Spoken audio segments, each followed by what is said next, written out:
Dollar के मुकाबले लगातार कमजोर हो रहा रुपया मामूली मजबूती की वजह से 80 रुपए के नीचे बंद हुआ। हालांकि आर्थिक मामलों के जानकार रुपए की कमजोरी के लिए यूक्रेन की जंग और अमेरिका की अर्थव्यवस्था में मची उथल पुथल को वजह बता रहे हैं, जिसकी वजह से डॉलर तेजी से मजबूत हुआ है। ऐसा ही बदलाव यूरो समेत दुनिया के कई देशों की करेंसी में भी हो रहा है। हालांकि दावा यह किया जा रहा है कि मजबूत डॉलर के बावजूद भारत के लिए ये हालात बेकाबू बिल्कुल नहीं है। भारत के लिए चुनौतियां सिर्फ दो बताई जा रही है। पहला, महंगा कच्चा तेल और दूसरा, भारत के बाजार से निकल रहे विदेशी संस्थागत निवेशक। इन दोनों का असर बाजार पर कुछ ऐसा हो रहा है कि भारत का रुपया डॉलर के मुकाबले लगातार कमजोर हो रहा है।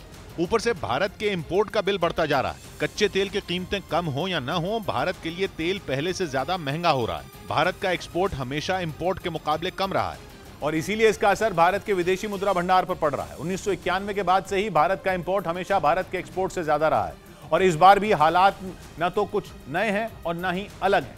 मार्च में खत्म हुए कारोबारी साल में भारत के चालू खाते का घाटा भारत की कुल जीडीपी का 1.2% रहा था और सारी चुनौतियों के बावजूद इस बार यह आंकड़ा जीडीपी का 2.9% रहने का अनुमान है। देश का इंपोर्ट अगर एक्सपोर्ट से ज्यादा हो तो उसे चालू खाते का घाटा कहा जाता है, लेकिन आंकड़ों के मुताबिक अभी तक 14 बिलियन डॉलर का निवेश भारतीय रुपए में करीब 1,12,000 करोड़ FIIs मतलब विदेशी संस्थागत निवेशक भारत के बाजार से निकाल चुके हैं। इसका सीधा असर भारत की करेंसी पर हुआ है। दूसरी बात यह कि अमेरिका का केंद्रीय बैंक लगातार ब्याज दरें बढ़ा रहा है। इससे अमेरिका के बॉन्ड में निवेश करना ज्यादा फायदेमंद होने लगा। मतलब यह कि भारत समेत दुनिया के कई देशों से लोग पैसा निकालकर अमेरिका के बॉन्ड में निवेश बढ़ा रहे हैं, जिससे सीधा फायदा अमेरिका के डॉलर को हो रहा है।